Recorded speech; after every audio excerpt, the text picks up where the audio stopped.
જય ભીમ, ઇન્કલાબ જિંદાબાદ। સૌ દેશવાસીઓને પ્રજાસત્તાક દિવસની હાર્દિક હાર્દિક શુભકામના।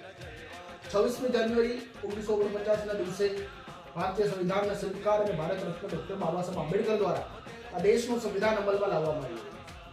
જ્યારે આ દેશની અંદર અંગ્રેજોનું શાસન ખતમ થયું અને દેશને આઝાદી મળી, ત્યારબાદ આ દેશને ફરી વખત ઊભો કરવા માટે, આ દેશના લોકોના ન્યાય અને હિત માટે એક વ્યવસ્થા ઊભી કરવાની વાત આવી ત્યારે પ્રથમ નામ ભારત રત્ન ડોક્ટર બાબા સાહેબ આંબેડકરનું આવ્યું અને બાબા સાહેબ આંબેડકર દ્વારા ભારે જહેમત બાદ, વિશ્વના બંધારણોના અભ્યાસ બાદ, તર્કવાદી જ્ઞાનના લીધે આ દેશનું સંવિધાનની રચના કરવામાં આવી। આ દેશના સંવિધાનની રચનાની સાથે સાથે આ દેશની અંદર વિશ્વની સૌથી મોટી લોકશાહીની સ્થાપના કરવામાં આવી।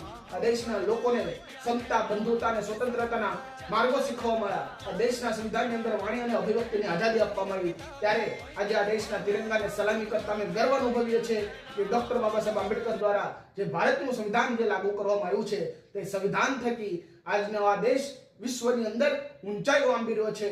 તે બદલ બાબા સાહેબ આંબેડકરના ચરણોમાં નતમસ્તક વંદન કરું છું। આ દેશની અંદર શહીદો થયેલા વીર ભગતસિંહ જેવા વીરલાઓને પણ નમન કરું છું। સાથે આ દેશની જનતાઓને ફરી એક વખત પ્રજાસત્તાક દિવસની હાર્દિક શુભકામનાઓ। જય ભીમ, ભારત માતા કી જય, ઇન્કલાબ જિંદાબાદ।